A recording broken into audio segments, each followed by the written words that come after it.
you guys remember that when we have the synapse, right, when the presynaptic neuron releases neurotransmitters, those neurotransmitters move across that cleft and then bind to those ligand-gated receptors. Okay? The ligand-gated receptors are also ion channels. So it all depends on the type of ion channels or the type of ligand-gated receptors and the type of neurotransmitters. Because we'll talk about neurotransmitters in a second.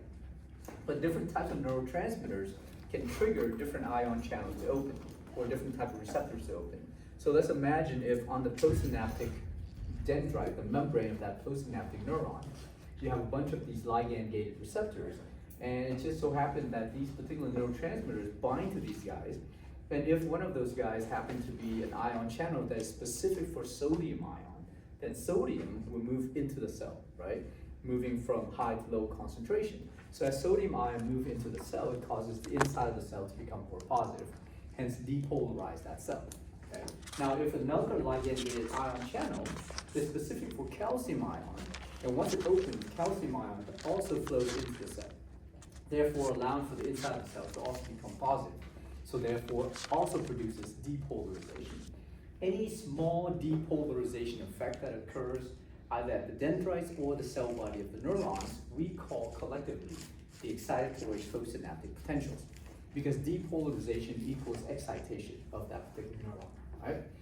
The membrane of whatever that neuron is inside slowly become more and more positive, hence excitatory postsynaptic potentials. Now, on the other hand, if you have these ion channels that when they open, they allow for potassium ions to leave the cell, which then causes the inside of the cell to become more negative. If another type of ion channel opens and is specific for chloride ions, then chloride then enters the cell, so therefore causing the inside of the cell to also become more negative. So in either one of those cases, as the inside of the cell becomes more negative, we call that hyperpolarization. And hyperpolarization is the same thing as inhibition to that neuron. So therefore, it will produce these tiny electrical signals called inhibitory postsynaptic potentials, right? So inhibitory postsynaptic potential, if you measure the membrane potential at rest at about negative 70 millivolts, all of a sudden this membrane, the inside of the cell, becomes more and more negative. Okay? So therefore, anytime you cause the membrane to become more negative, you're acting to inhibit that particular neuron from doing what it's supposed to do. So therefore, these tiny electrical signals that are generated throughout the dendrites and cell bodies of these postsynaptic neurons, they all add up together, okay? As they slowly move progressively within the cell body of that neuron. So when they move and they're all added up together, they form what we call the graded potential. So imagine, here's your resting membrane potential, okay, at negative 70 millivolts. Now hopefully you guys understand the factors that maintain this resting membrane potentials, right? Because there's three very important factors that will keep the neuron at a very negative voltage inside of those cells. Okay, so you guys remember sodium, potassium, ATPase being one of them. You also have to remember that you have large fixed anions inside the cells. And of course you have these ion channels called the elite channels, specific for potassium ions, which allow for potassium ions to slowly leave the cell. So those three factors are working all the time. And because they're always active, it's gonna cause the inside of the cell to be more negative than the outside of the cell. And therefore, if you measure the potential differences between the outside and inside, then the cell exists at this particular voltage called negative 70 millivolts, right? So once you stimulate that cell and you release those neurotransmitters, and the neurotransmitters bind to all of those ligand-gated receptors, and they will either produce EPSPs or IPSPs. All of those EPSPs or IPSPs are added up together. And you see they progressively produce this net effect through the process we call summation.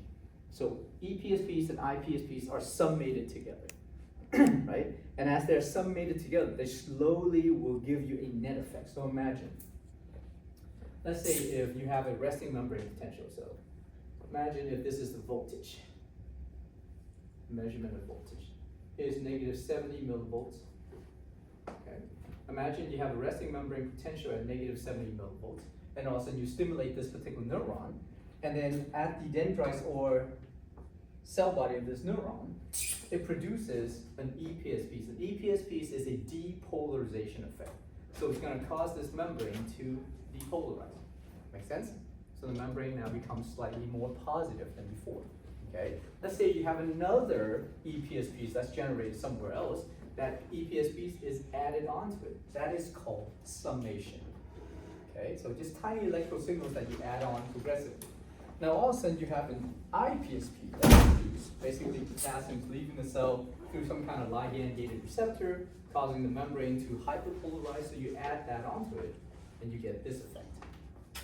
Okay? This is the changes in the membrane of the cell as the EPSPs and iPSPs are added together. All right, so let's say here you have the EPSPs, and then here you have the iPSP.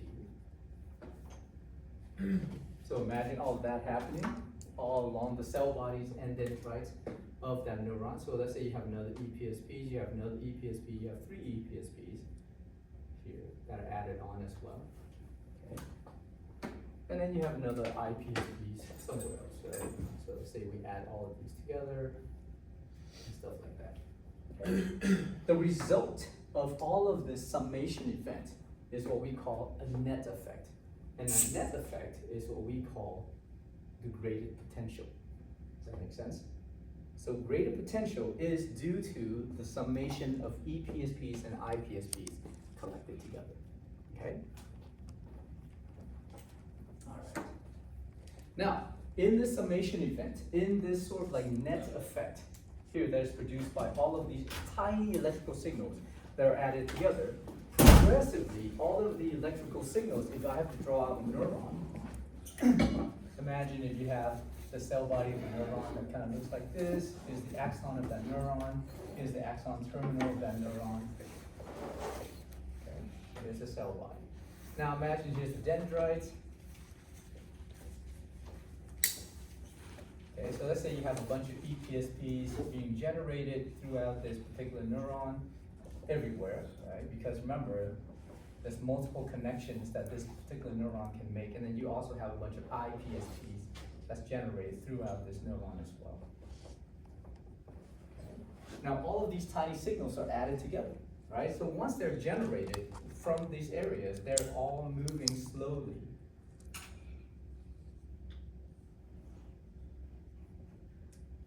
down along the body of this particular neuron. Does that make sense? So all of these tiny electrical signals are now spreading within the cytoplasm of this neuron while they're being added together, while they're being summated together. Now you guys remember there's a portion right here between the axon hillock and the axon of that neuron, okay? From this point, there's a huge amount of integral protein called the voltage-gated ion channels. So let's say all of these electrical signals are added together. So as a summation effect, so all of this is summated, so we'll call it summation, which basically gives rise to what we call the graded potential. Okay. Now, this graded potential, as all of these signals are moving slowly within the cytoplasmic environment of this neuron, as it reaches this initial segment right here. Okay.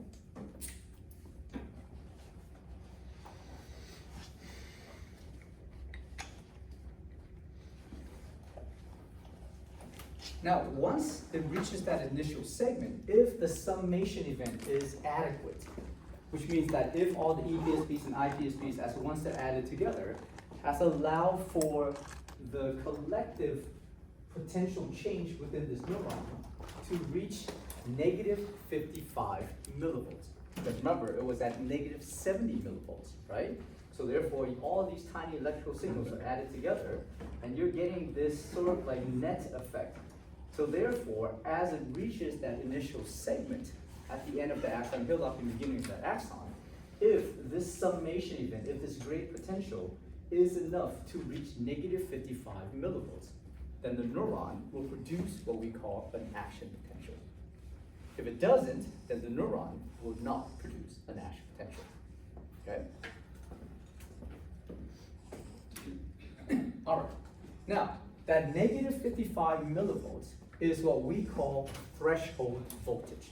Okay, threshold voltage is really nothing more than basically an indication, sort of like the voltage at which you open up a massive amount of a different type of ion channel. Okay, so therefore, through this summation event, let's say if this net voltage, this gradient potential, is enough for this neuron to reach what we call threshold voltage, then at that particular point, and threshold voltage is at negative 55 millivolts. Okay. At that particular point, it will force the neuron to open up a huge amount of what we call voltage-gated sodium channels. Okay? And the voltage-gated sodium channels, they exist from this initial segment all the way down to the axon terminal of every single neuron that we have.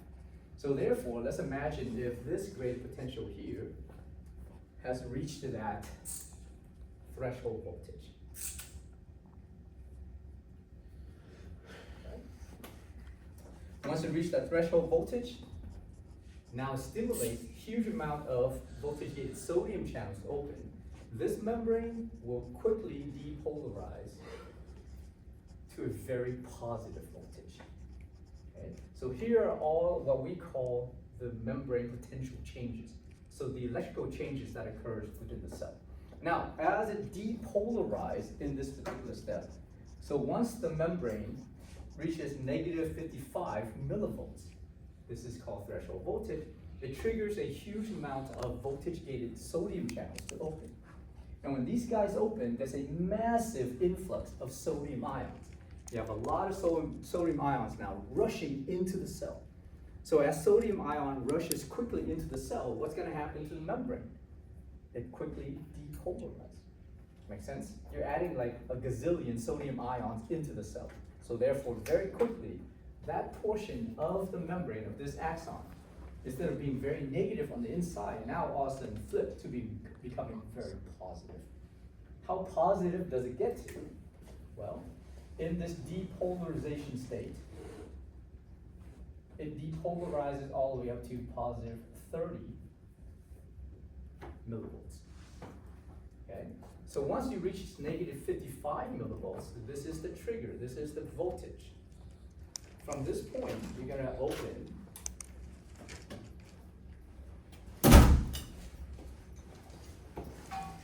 voltage-gated sodium channels. And when you open voltage-gated sodium channels, you're going to have a massive influx of sodium ion.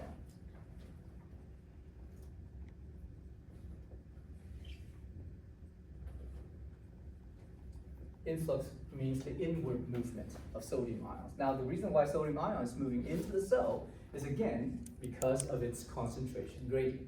It's highly concentrated outside versus inside the cell, okay? Please don't forget that. If you want to, you need to memorize anything, memorize that tidbit of information. Okay, everything else you have to understand. Now, this massive influx of sodium coming into the cell causes this membrane to quickly shoot up from negative 55 all the way to positive 30. Okay, so this phase right here is referred to as depolarization.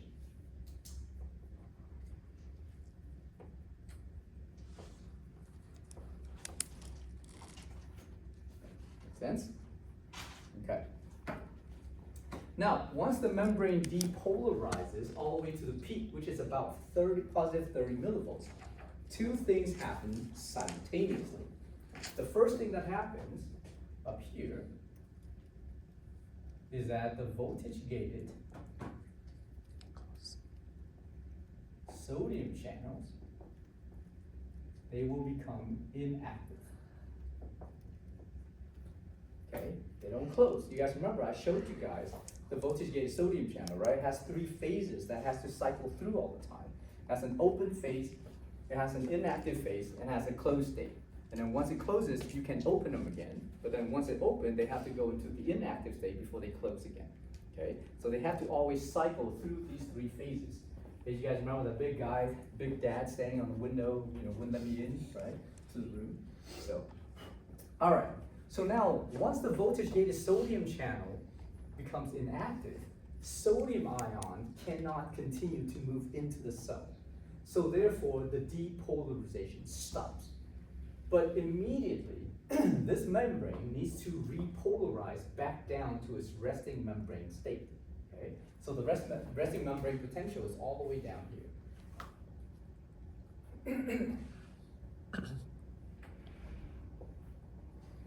So in order for it to repolarize all the way back down, which means that at this point, the membrane is going to quickly become negative down to that point, okay? So we call this repolarization.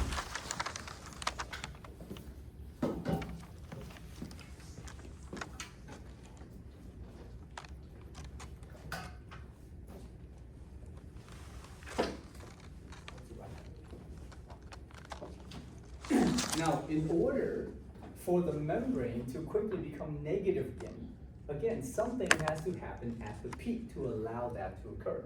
So simultaneously, as the voltage-gated sodium channels become inactive, there's another type of voltage-gated ion channel that opens, and this is called the voltage-gated potassium channel. They open. When the voltage-gated potassium channels open, you have massive potassium efflux. Efflux is just the outward movement of potassium ions, therefore allowing for the membrane to repolarize back down to its resting membrane potential. Okay, because now you have massive amount of positively charged ions leaving the cell. So the inside of the cell now will quickly become negative once again. Does that make sense? Okay, all right. So here's a reiteration of the three phases of the voltage-gated sodium channels, right? They're closed, they're open, and they become inactive. And in order for you to open them again, you have to close them first before you open them again. Keep in mind the voltages when these voltage-gated sodium channels either close, open, or become inactive. So far we talked about two things, right? At negative 55 millivolts, that's when the voltage-gated sodium channels open. At positive 30 millivolts, that's when the voltage-gated sodium channels become inactive. Okay? All right. Now, for the voltage-gated potassium channels, those particular ion channels, they open at positive 30 millivolts. Okay? So please keep it in mind. Have everything straight and organized in your mind. Right? Hopefully you guys studied over the weekend. If not, you're going to be already behind. Okay. All right. So once the membrane repolarizes back down, right? This is repolarization. Okay. Somewhere around this particular area, once the membrane repolarizes back down to about negative 70 millivolts, at this point, this is when the voltage-gated sodium channels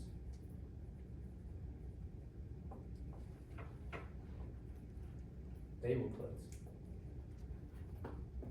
Okay? So voltage-gated sodium channel closed around negative 70 millivolts during this repolarization process. Now, the voltage-gated potassium channels that was open at positive 30 millivolts, they don't close at negative 70 millivolts during this repolarization. So they stay open. And because they stay open, potassium ions continue to leave the cell. Make sense? Right? If those ion channels are still open, potassium will continue to leave based on the concentration gradient. So therefore, because potassium ions continue to leave the cell, the membrane overshoots this resting membrane potential. So instead of resetting here and then popping back up, the membrane actually decreases even further. So the membrane decreases below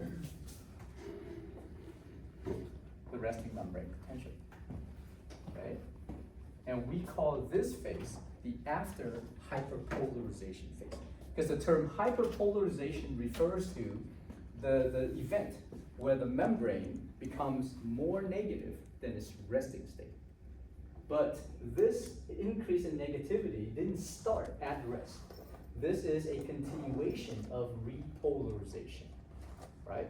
So therefore, we have to call this something different. So we call it after hyperpolarization.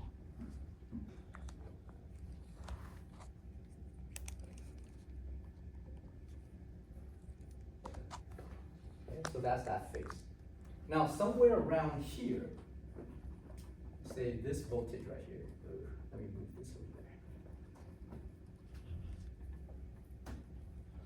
Let me move the term after hyperpolarization over here.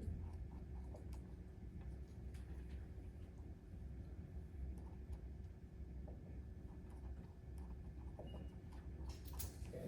Somewhere around this negative voltage, which is around negative 85 millivolts. This is when the voltage gated potassium channels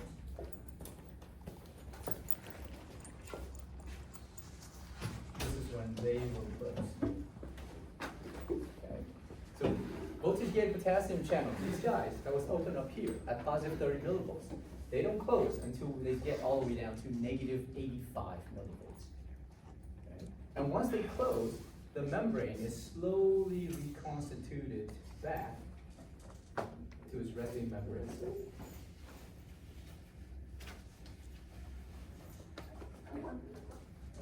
Because there's another ion channel called the sodium leak channels that allow for sodium ions to slowly leak back into the cell.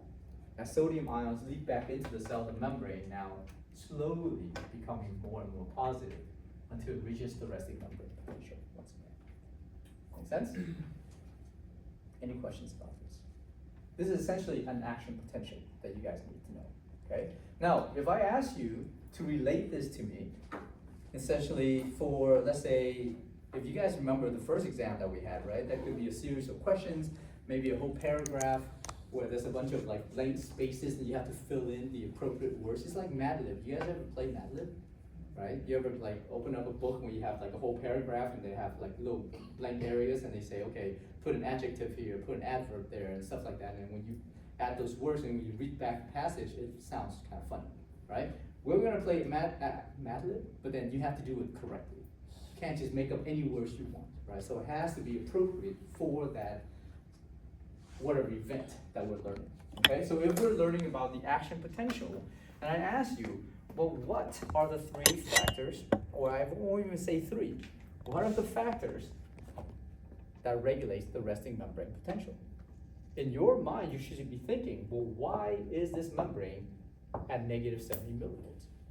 What keeps it at negative 70 millivolts, right? Answer that question. Okay, now once we stimulate it, which means that once the presynaptic neuron releases neurotransmitters, and those neurotransmitters bind to those receptors, and those receptors are ligand-gated receptors that will either produce EPSPs or IPSPs, doesn't really matter, right? All of these tiny electrical signals throughout the dendrites and cell body of this neuron, it's gonna be generated, and they all get added up together.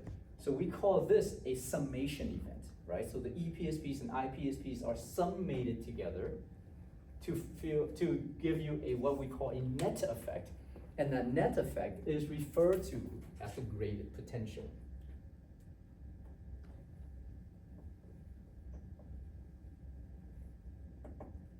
Okay.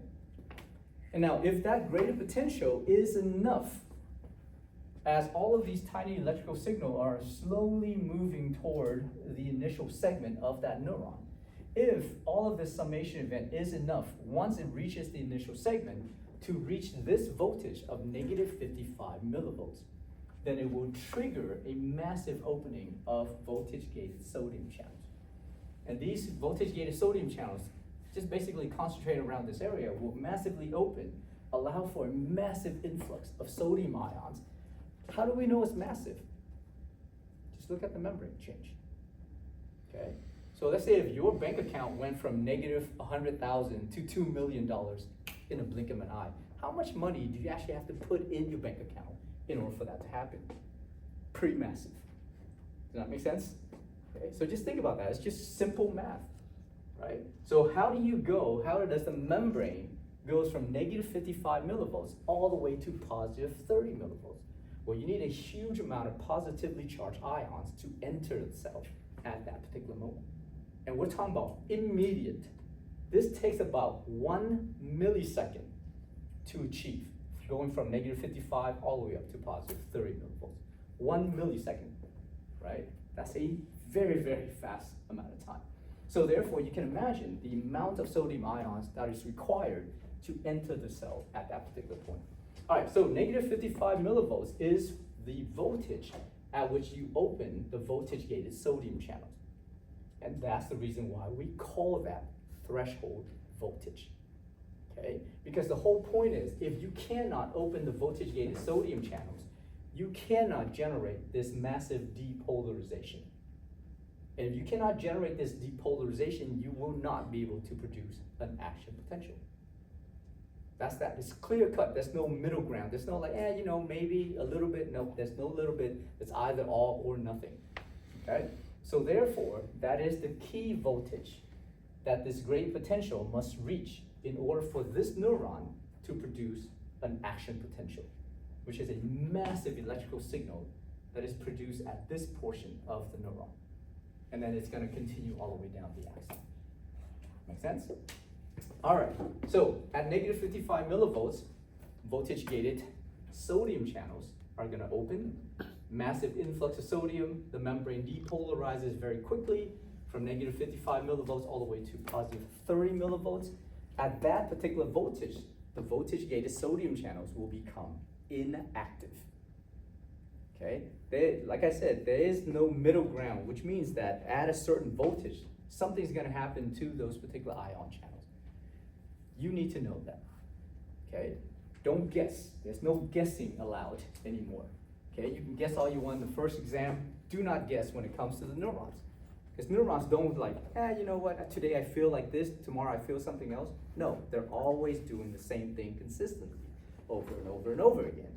So everything that they do, all of the electrical activities that is emanating or is produced within the neuron is defined, which means you know already at which voltage these ion channels become active. So there is no guessing. If you're guessing, that means you didn't study. So study so you don't have to guess, okay? All right, so once you reach the peak at positive 30 millivolts, the voltage-gated sodium channels become inactive, and immediately the voltage-gated potassium channels open. Both of those things happen simultaneously, together at the same time. Okay? Once the voltage-gated sodium channels become inactive, depolarization stops. You can't depolarize any further. Make sense? Because now there's a physical blockage, so sodium ions cannot get in. Now, once the voltage-gated potassium channels open, potassium ions now massively leave the cell. So therefore, the membrane will quickly become negative back to its resting membrane potential. And we call this phase repolarization. Okay? Now, once the repolarization process reaches negative 70 millivolts, once again, the voltage-gated sodium channel that was inactive up here becomes closed. Which means at this point, you can potentially open them again. How do you open up these voltage-gated sodium channels again?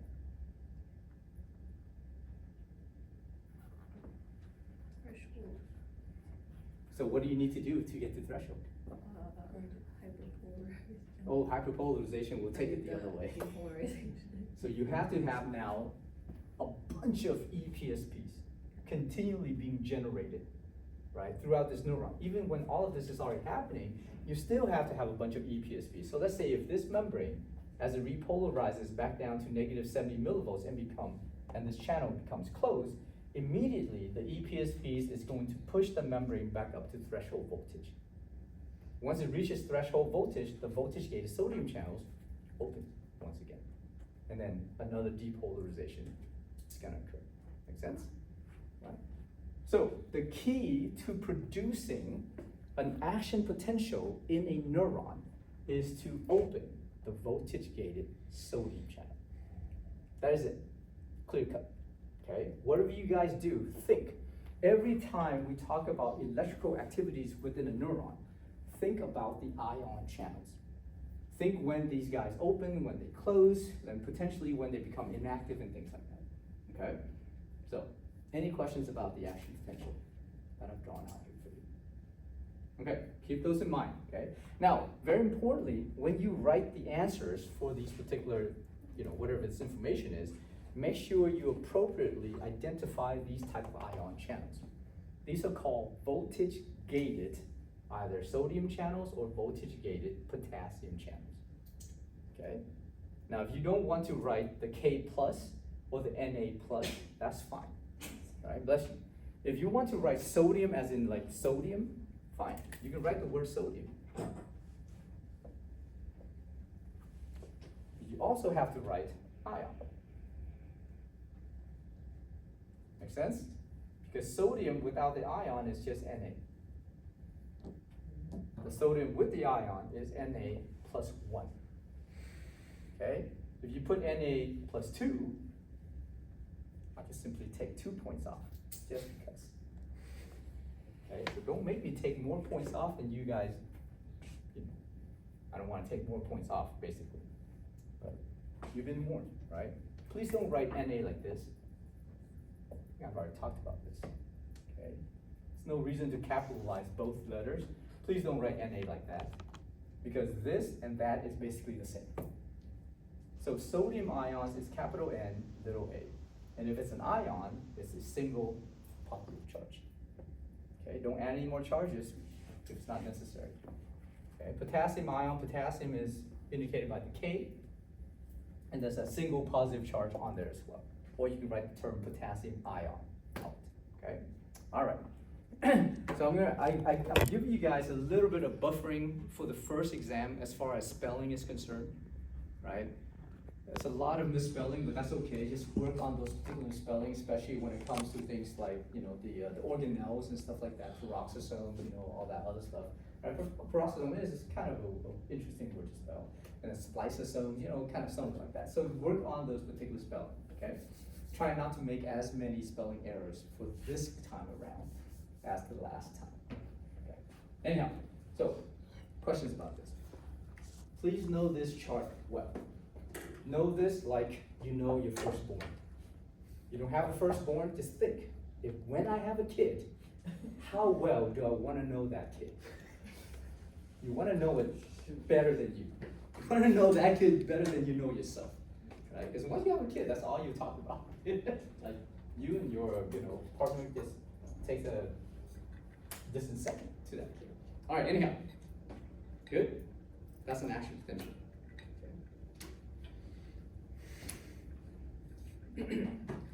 All right, now remember we talked about the fact that if you want this neuron to produce an action potential, then that gradient potential must reach threshold voltage. Okay, if it does not reach threshold voltage, this neuron will not produce an action potential. And the reason for that is because if you don't reach threshold voltage, the voltage-gated sodium channels will not open. And if those voltage-gated sodium channels can't open, there is no massive influx of sodium ions, and therefore the membrane will not depolarize very quickly all the way to the peak. Does that make sense? All right, so therefore you have to open those voltage-gated sodium channels in order for these neurons to produce an action potential. So therefore, an action potential in every single cell that is being produced, if the cell has the ability to produce those action potentials, is known as an all or none principle. Which means if you don't reach negative 55 millivolts, which is threshold voltage, then you will not produce an action potential. If you do reach that threshold voltage, no matter how quickly you get to that threshold voltage, then that neuron will produce an action potential. Okay, so all or none at all, right? So there's no middle ground. Okay. Now, a couple of things that you guys need to keep in mind is that if you increase the strength of the stimulus, and the strength of the stimulus is dependent upon how much EPSPs and IPSPs ratio you actually have, right? So let's say if you have an equal amount of EPSPs and IPSP, what is your gradient potential going to look like? It's going to be flat, right? Because all of them cancel each other out. If you have more IPSPs than EPSPs, your gradient potential will be hyperpolarized. Does that make sense? The membrane will become hyperpolarized. If you have more EPSPs versus IPSP, then the gradient potential will now depolarize. Or it looks like it's depolarizing slowly, right? So therefore, the strength of the stimulus depends on the ratio of EPSPs and IPSPs. If you have a very weak stimulus, then the amount of EPSPs and IPSPs are almost equal to each other. Or more IPSPs than EPSPs. If you have a moderate amount of strength applied to that neuron, basically when you stimulate this neuron, if you want to apply a moderate amount of stimulation, then the ratio of EPSP increases much higher than IPSPs. if you apply a very strong stimulus to that neuron, then the amount of EPSP is significantly higher than the amount of IPSPs. Does that make sense? Okay. So therefore, the strength of the stimulus is dependent upon the ratio of EPSPs and IPSPs generated by this neuron once it receives all of those neurotransmitters, right? So the graded potential is something that you can actually change in the neuron itself. So imagine if you have a graded potential. Okay. Here's the resting membrane potential. Okay. Imagine here's the graded potential. Here's the action, or here's the depolarization, here's the repolarization, and then so on and so forth, right? And then the after hyperpolarization. So let's say here's threshold.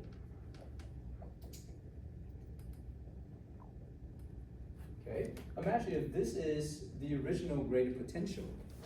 If you add more EPSPs compared to IPSPs, what would it look like? So let's say you have more EPSPs overall compared to IPSPs. Speeds up, It's depolarization. gonna depolarize faster, right? So therefore, it will take less time for this graded potential to be generated throughout this neuron, which means that almost immediately this neuron will reach threshold. And once it reaches threshold, boom, the voltage gated sodium channel's open, okay? What if you have slightly, well, not as much EPSP as before, but you still have a little bit more than IPSPs? Well, then this graded potential will look something like that. It will take longer for it to reach threshold, right? So if you can change the strength of your stimulus, then you can basically reach threshold faster or slower, that's it. But by changing the strength of the stimulus, let's say if you have a very strong stimulation that is stimulating this neuron, more EPSPs overall, the strength of the stimulus does not change the amplitude of an action potential. Which means that even if this graded potential reaches threshold faster, and once it reaches threshold voltage, this neuron will open up those voltage-gated sodium channels. And once the voltage-gated sodium channels open, it will depolarize that membrane all the way up to positive 30 millivolts and no more. That's the amplitude of an action potential. That's how high this voltage change can reach. Why is that? Why can't it depolarize any further than positive 30 millivolts? Because of what? Because the voltage gated sodium channel inactivated. Becomes inactive. At what voltage does that voltage gated sodium channels become inactive? 30, no. Positive 30 millivolts. So therefore, it doesn't really matter how quickly you reach threshold. Once you reach threshold, the voltage gated sodium channels open, and it will depolarize this membrane, and once it reaches positive 30 millivolts, it will automatically become inactive. It can't stay open forever. If it does, the neuron dies. Okay? So therefore, immediately, once it reaches positive 30 millivolts, those voltage-gated sodium channels rapidly become inactive, and something else also happens. The voltage-gated potassium Potassium. channels. So sorry, Also. I think I left my charger here. Can I grab it real quick? The white one? Which charger? The white charger. Oh, Yes. okay, okay.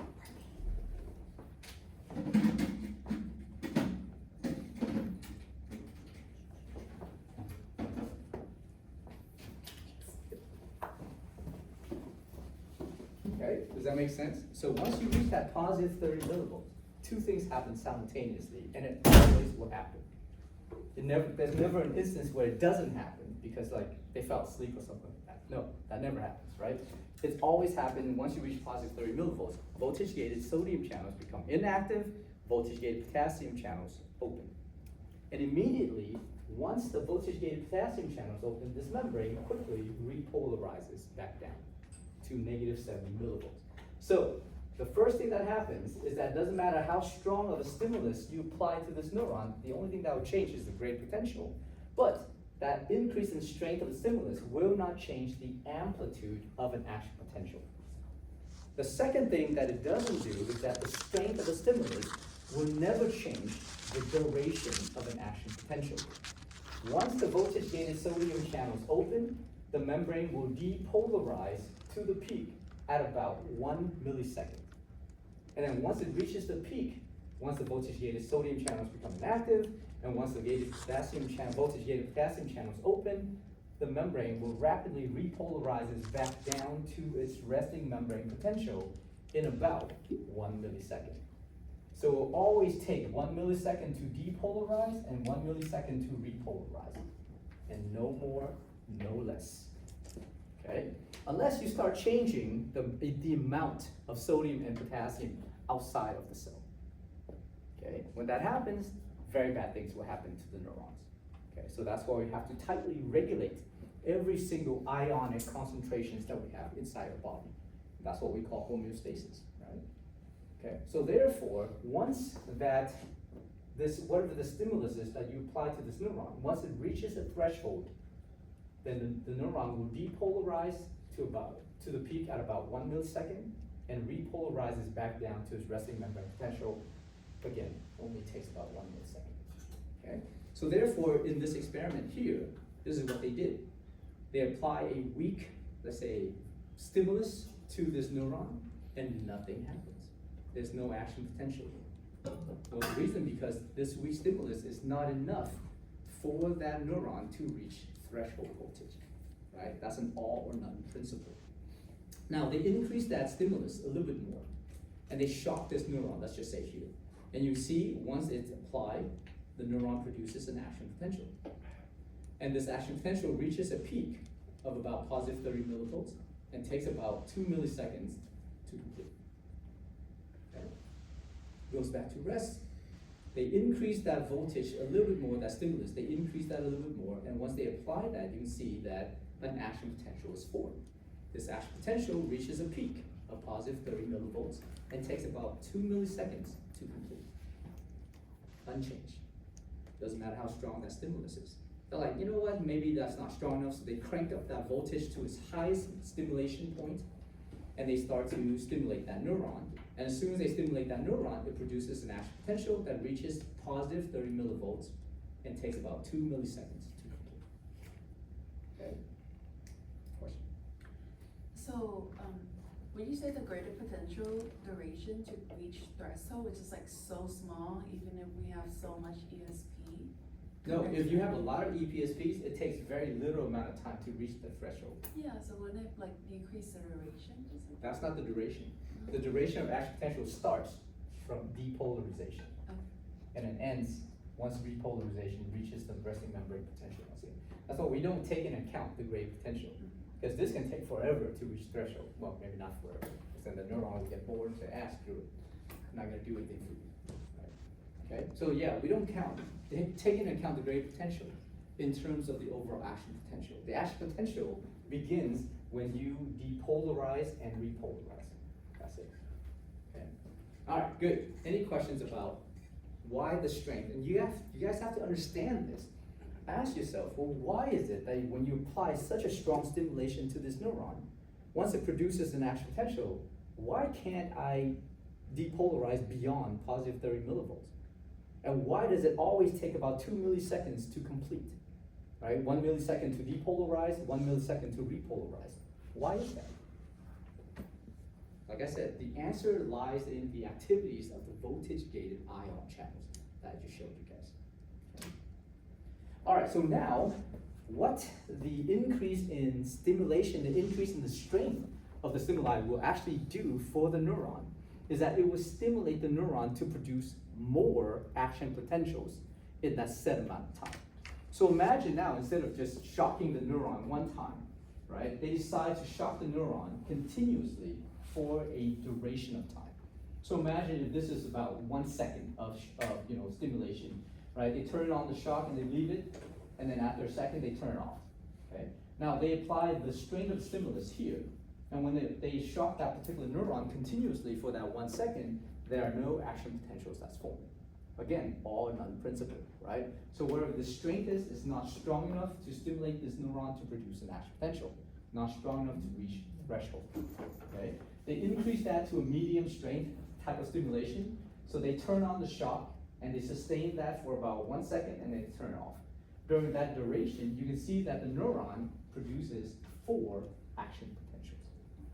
Each of these reaches a peak of positive 30 millivolts. Each of these takes about 2 milliseconds to complete. Make sense? Okay. So they, all right, well, good. We've reached threshold. So now let's see what would happen to this neuron if we crank up this voltage, this stimulation. So they increase the strength of stimulation, and again, they leave it on for about 1 second. So during this whole duration of continuous stimulation, you can see that the neuron produces more action potentials during that set amount of time. So same amount of time, 1 second here, 1 second here. But you see now, instead of just 4 action potentials, this neuron can produce to about 15 action potentials.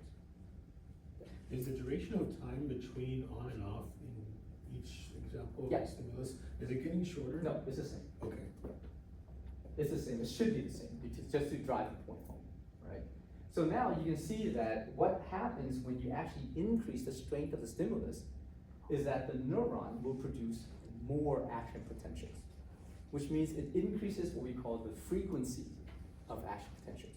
Now, if you look at every single action potential that's being produced by this neuron, every single one of these action potentials reaches positive 30 millivolts. And every single one of these action potentials takes about 2 milliseconds to complete. Yes, sir. Does it always go through repolarization to after hyperpolarization? It doesn't have to. Doesn't have to, it No. can just go straight back up Right. to depolarization? And it all depends on how strong of a stimulus you apply, right? So let's say during repolarization, as soon as you reach negative 70 millivolts, once again, the voltage gate sodium channel is closed. But if you have so much EPSPs that is now still being generated throughout this neuron, immediately then this membrane will depolarize back up the threshold, which means the greater potential will take this membrane back to threshold. And so the sodium, And then or once you the get, potassium channels don't close? it doesn't matter at that point. Oh, Yeah, they will still close or they still remain open, but at that point, because you have so much EPSPs, that it kind of overpower the activities of the voltage gated potassium channels. Because once you reach that threshold once again, voltage gated sodium channels reopen. And you have massive inward movement of positive charges, so therefore immediately this particular neuron will depolarize back up again. Right? And then the next depolarization takes about 2 milliseconds to complete, and so on and so forth continuously. So therefore, you can actually generate more action potentials, but every single action potentials are the same. Yeah? Yes. So based on the top part of that chart, because of the increased strength of the stimulus, Mhm. it's still taking 2 milliseconds between depolarization and repolarization. Yes. But because it's not going through the graded potential. No, it has to go through graded potential every single time, Okay. right? Because if you think about this, imagine if you have repolarization. Once you reach down to the resting membrane potential, because you have that huge amount of EPSP, that's what the stimulus stands for, right? Immediately, this membrane will depolarize back up the threshold. Oh, okay. Because you need to get back here in order to open these guys. Right? Because the voltage gated sodium channels are closed here. So if you want this neuron to produce another action potential, you have to reopen the voltage gated sodium channel. I'm just trying to understand visually how like the difference in the frequency between. Frequency just basically means you have more. Right. That's all. Does that make sense? Now you're making more of those action potentials in the same amount of time. So instead of, let's say in the middle, in this one, right? Let's say if you repolarize this membrane, it reaches here, but because all of that stimulation is not really that strong, it goes into this after hyperpolarization. So therefore, it has to take some more time before it can pop back up to threshold again. I think that's what I meant to say. Right. So with the stronger stimulus, it's not going through. Yeah, there is that- no after hyperpolarization effect. Because as soon as it reaches resting membrane potential, it'll jump back up the threshold and then it'll depolarize once again. Got it. So there's very little rest between those two, the action potential. Yeah. Okay, good. All right, and we call this, so therefore, if you have the ability, to apply a very strong amount of stimulation, let's say apply a lot of EPSPs to this neuron, then this causes what we call recruitment of that neuron, which means it will continually generate action potentials for you, right? But at some point it has to rest because neurons can't really do this forever, right? So that's what a stronger stimulus will do for the neuron. It will increase the frequency of action potentials being generated, but it will not change the amplitude of an action potential. It will not change the duration of an action potential. All right. Now, during the overall activities of the neuron, you have two particular durations that we call the refractory period. The refractory period is a period at which the neuron cannot produce another action potentials no matter what, or they can potentially produce another action potential if and only if you have enough EPSPs, if you have a very strong stimulus. So therefore, the first refractory period is between the depolarization phase and the repolarization phase. So imagine from this point all the way through. So about that 2 milliseconds that it takes for the membrane to depolarize and repolarize again, okay? That whole duration of time is referred to as the absolute refractory period. Now, the definition of the absolute refractory period is that it is defined as the period in which the neuron is already producing an action potential. And therefore, under no circumstances, even if you have a very, very strong stimulus, will that neuron have the ability to produce another action potential. Imagine, if the neuron is already producing an action potential, even if you have a huge amount of EPSPs here, this neuron cannot produce another action potential while this one is going on. Does that make sense? Because you can't add on to this, okay? The neurons doesn't have that ability. Now, why is it that you guys think, during this period of time here, while the membrane is rapidly depolarizing and repolarizing, why is it that we cannot produce another action potential? Because the sodium ion. What kind of sodium channel? The sodium ion. What kind of sodium ion channel? The voltage gated. The voltage-gated sodium channels. See, this is gonna either give you a point or put a smile on my face. Or actually make me kind of like frown. It will So, close. go ahead. It will close when it reaches positive 30 millivolts. No, so during the absolute refractory period, what's Inactive. happening to the voltage-gated sodium channels?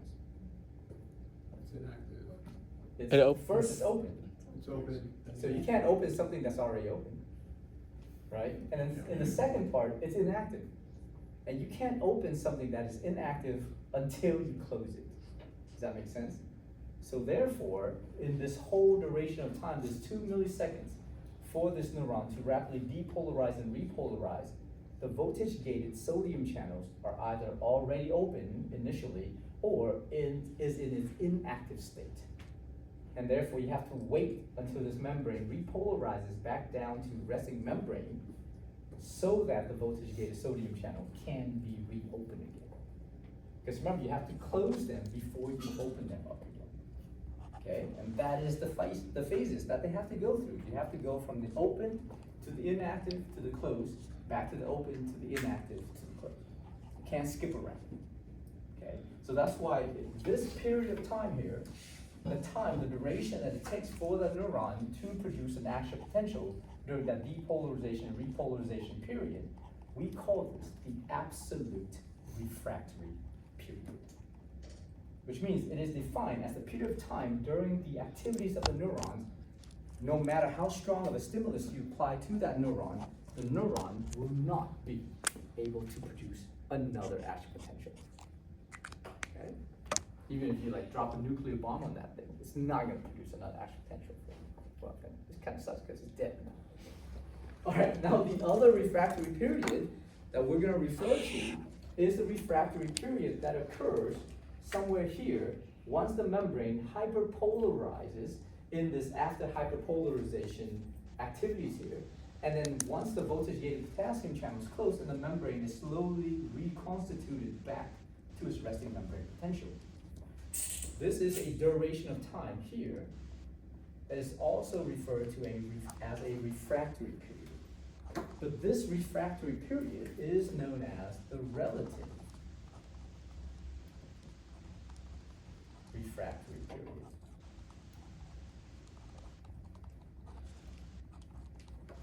Because if you don't have a strong enough stimulus, then the neuron cannot produce another action potential during this whole duration of time. However, if you do have a strong enough stimulus, then this neuron can potentially produce another action potential. How do you think this neuron, during this period of time, can potentially produce another action potential?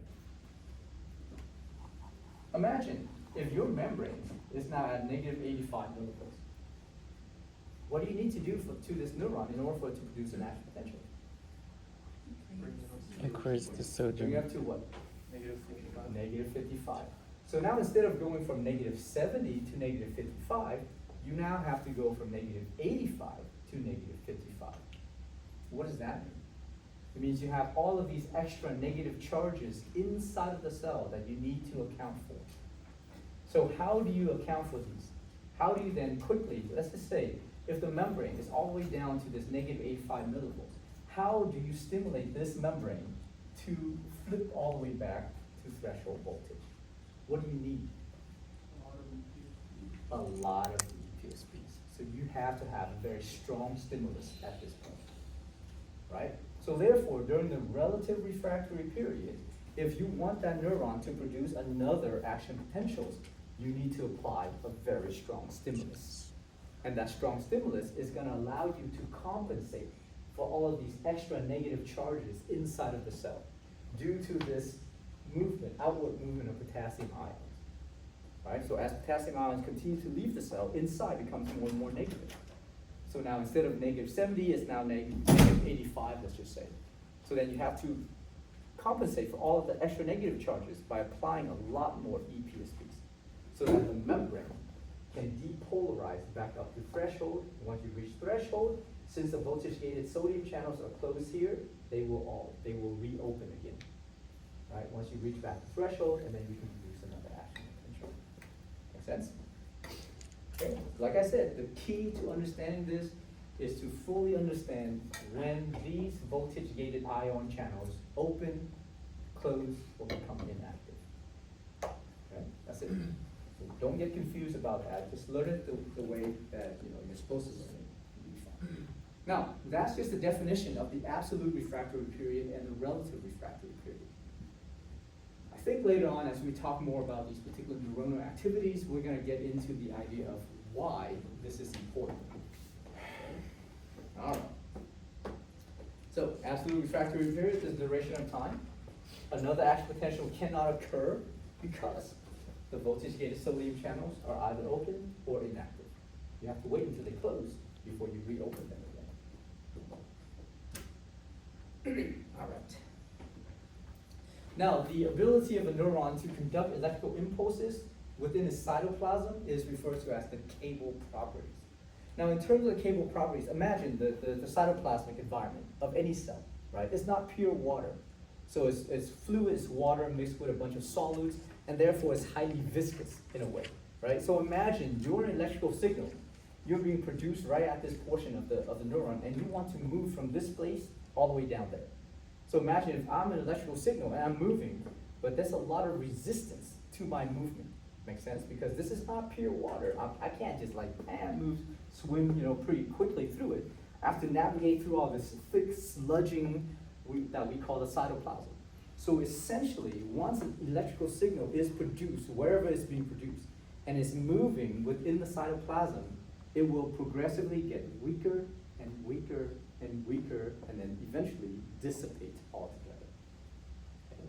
So electrical signal, as they spread within the cytoplasm, will get weaker and weaker, and then just disappear. Make sense? That's what we call the Cable properties. So imagine If you stimulate the neuron at this place, at this point here on the axon, it will produce this massive depolarization, right? That depolarization will spread in a certain direction, and you can see progressively the strength of that electrical signal gets smaller and smaller until it disappears altogether. Okay? That's what we call the cable properties. All right, so now, in order for action potential to be conducted along the axons, because remember, an action potential cannot be produced on the cell bodies or dendrites of these neurons. An action potential starts at the initial segment, because that's where you see a bunch of voltage-gated sodium channels. You do not have voltage-gated sodium channels here on the cell bodies or on the dendrites of any neurons whatsoever. Make sense?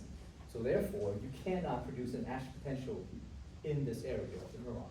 The only place that you can start an action potential is from the initial segment. Now imagine if on the axon of this neuron, you have, along that axon, you have a bunch of voltage-gated sodium channels.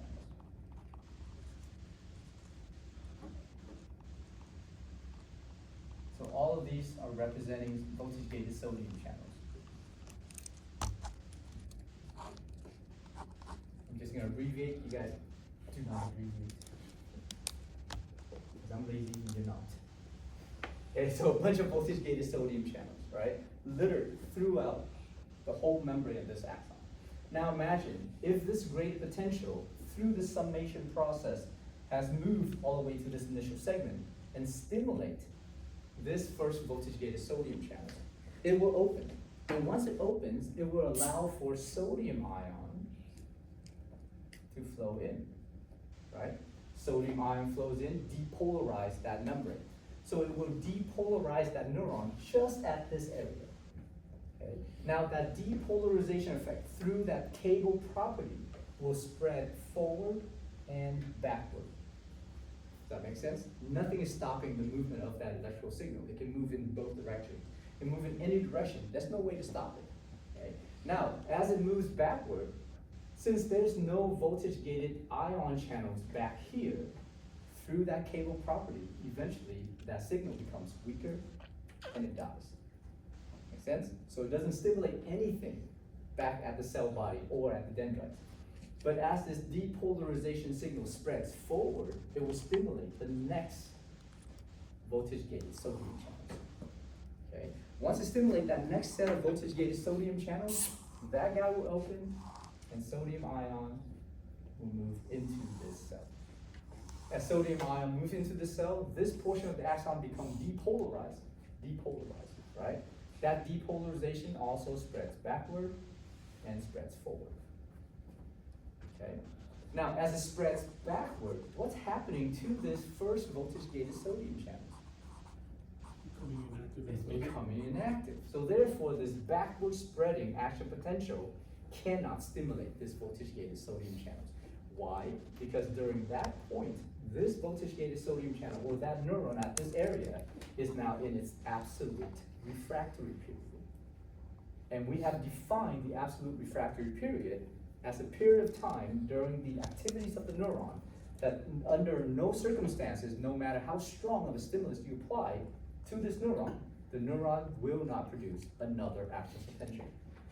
Makes sense, right? So therefore, this second voltage-gated sodium channel, once it depolarizes that axon, and that depolarization spreads backward, this first set of voltage-gated sodium channels are now inactive. So you cannot trigger them to reopen again. You have to wait until this membrane repolarizes all the way back down to its resting membrane potential. But by that time, this backward spreading action potential or depolarization is going to die off. Okay? Because it's now just kind of moving backward and there's nothing, it can't stimulate anything, so basically it just dies off through what we call that cable property. Okay? However, the forward spreading depolarization triggers this next set of voltage-gated sodium channels. And this next set of voltage-gated sodium channels will open, allow sodium to flow into the cell. Once sodium flows in, you have a backward spreading depolarization, you have a forward spreading depolarization. Again, the backward spreading depolarization tries to reopen this voltage gated sodium channel. But during that time, it is inactive. So this portion of the axon is now in what we call the absolute refractory period, which means this backward spreading depolarization cannot stimulate an action potential to be produced at this portion of the axon. Which means that through that cable property, this electrical signal eventually will die off. So only the forward spreading action potential will stimulate the next voltage gated sodium channels. And once that voltage gated sodium channel becomes stimulated, it will open, allow sodium ion to flow into the cell. And this continues.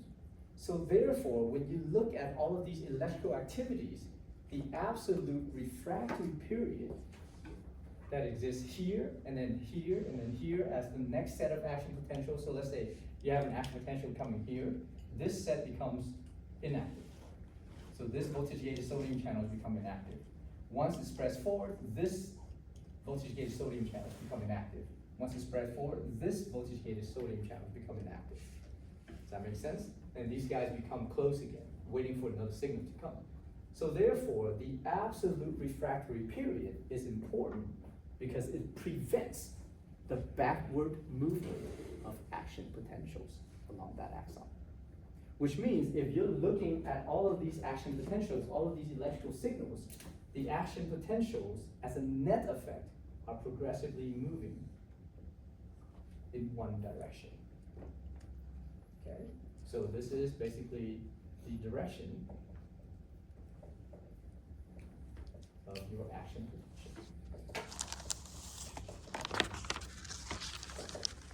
And this is why the absolute refractory period is very important.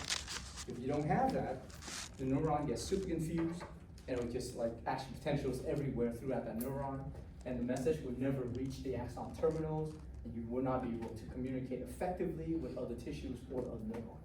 Right? Does it always go through all of the channels or does it? Absolutely. Okay. Yeah. Well, not all neurons do that, but for this one, they have to. Okay, good. Any questions about this? So important to understand, okay? All right. Now you asked a good question, Robin, because if you look at this particular setup, okay, you see that there's a bunch of voltage gated sodium channels throughout this axon. So therefore, in this particular type of axon that does not have that myelination from the Schwann cells or the oligodendrocytes, let's just say. So if this axon belonging to this neuron is an unmyelinated axon, then every single one of these voltage-gated sodium channels must become active successively. Okay, 1 to 2, 2 to 3, 3 to 4, 4 to 5, so on and so forth, so that the action potential can just spread all the way down the axon. If that is the case, we call this type of conduction activities continuous conduction. Okay? So if this axon is an unmyelinated axon, which means it doesn't have the myelin sheath formed by the Schwann cells. It has a Schwann cell just supporting it one time, but there's no myelin sheath surrounding it. Then this type of conduction down the axon of this unmyelinated axon is referred to as continuous conduction. Okay? On the other hand, if you do have the myelin sheath surrounding certain parts of this particular axon, then what happens is that the conduction activities of this electrical signal can skip from one node of Ranvier to the next node of Ranvier. So imagine on this axon, every single part of this axon has voltage-gated sodium channels. Okay. Actually, let me draw this out for you, so maybe you can see this better. So imagine, let's say this axon here. Voltage-gated sodium channels littered throughout. Just like that. But now, unlike this unmyelinated axon, this one happens to have a myelin sheath. So here's your myelin sheath. Okay. So therefore, let's say if a great potential comes by and stimulates this voltage gated sodium channel, let's say the gradient potential, stimulate this guy, right? It opens, sodium ion flows in, depolarize this portion of the cell, okay? Imagine if there's nothing on here. Right, so imagine if this is the initial segment, and then back here is just the axon hillock and the rest of the cell bodies and stuff like that, right? So this depolarization, as it spreads backward, will slowly die off, just like this one, because nothing is back here for it to stimulate, okay? This forward spreading depolarization, as it spreads toward the next voltage gated sodium channel, it will try to trigger that. It will try to activate that voltage gated sodium channel. Even if this voltage gated sodium channel can open, there's a thick insulating layer of phospholipid bilayers stacked on top of each other. If there's sodium ions out here, the sodium ions will not be able to penetrate through all of that thick layer. Make sense? And therefore, this depolarization, as it spreads forward, it will try to trigger this one, but it can't get it open, so it will spread forward. And again, try to trigger this one, can't get it open, spreads forward, until it gets to the next voltage gated sodium channels that are located in the node of Ranvier. So what is happening in the node of Ranvier? So let's imagine, let's say, here you have another myelin sheath here, okay? So here you have voltage gated sodium channels located in the node of Ranvier. What's happening in there? Do you have a question? Yes. Yes, go. So what keeps it from, the stimulus from dissipating as it tries to? That's a good question. We'll get there in a second. Okay, so imagine this movement, right? All of this electrical movement here is moving to this area of the axon. And we call this the node of Ranvier, which basically is the space between the myelin sheaths. Okay? In this area, you do have voltage gated sodium channels that are actually exposed to the environment around you. So that one gets triggered and will activate. And once it activates, it opens and allows for sodium ions to enter, and therefore depolarize this portion of the neuron. Okay. Backward spreading one can't do anything, and then it kind of dies off, and then the forward spreading one continues until it reaches another node of Ranvier. Now, there's a distance at which this particular electrical signal can spread before it completely dies out. And the max distance is about 2 millimeters in length. Okay? So therefore, the nodes of Ranvier are kind of spaced apart in less than 1 millimeter. Does that make sense? So even if you have this forward spreading action potential that tries to open up all of these voltage gated sodium channels, and they're unable to do so because all of these guys are shielded or insulated by this myelin sheath. Eventually, it's going to reach one over here that can open. And this one, once it opens, will depolarize this portion of the axon.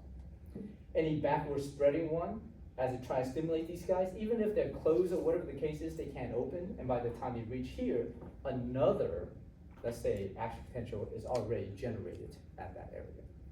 So even if this backward spreading one reaches this first one, it can't do anything to trigger that.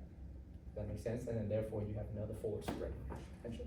So in terms of this type of activities, the conduction velocity of the action potential is now moving much faster. Because instead of stimulating every single portion of this axon in this continuous conduction, in these myelinated axons, it only needs to stimulate nodes after nodes after nodes after nodes. So we call this saltatory conduction. Okay, sort of like playing leapfrogs, right? You leapfrog from one node to the next to the next, so therefore, by the time you reach down to the axon terminals, you reach that place a lot faster. Okay, so this type of saltatory conduction is very, very fast and allows for the conduction velocity of that action potential to reach the axon terminal 100 times faster compared to the action potential velocity conducted along this unmyelinated axon. I see. Yeah. Okay, good. So, I don't know if you guys can see the animation. You can see here's an unmyelinated axon. Here's a myelinated axon. So imagine the same time that it takes for this unmyelinated axon to produce an potentially up to maybe about this upper 1/3. That's all the time for this myelinated axon to reach the okay. So the conduction velocity is much faster along the myelinated axon. Okay. All right, a couple ways for you to increase the conduction velocity. One, you can increase the diameter of the neuron, the diameter of the axon. So you have a bigger diameter, there's less resistance. So therefore the effect, the spreading effect of those electrical signal can spread a little further. Okay? Or you simply increase the degree of myelination, which is not always ideal because whatever Schwann cells you have to form those myelin sheaths is already defined. Right? You can't add more to it. So potentially, there's two ways you can increase that conduction velocity. To increase the diameter of that axon, of that neuron, or to increase the degree of myelination on that particular axon. All right, and then these are just some examples of different type of axons with varying degree of diameters and the conduction velocity that's measured within these guys. Okay, so you guys don't have to really worry about it. But just know that like things like pain will be conducted much faster than, let's say, some kind of, I don't know, deep kind of touch or whatever the case is. Okay. All right. Let's take a break. We'll jump into the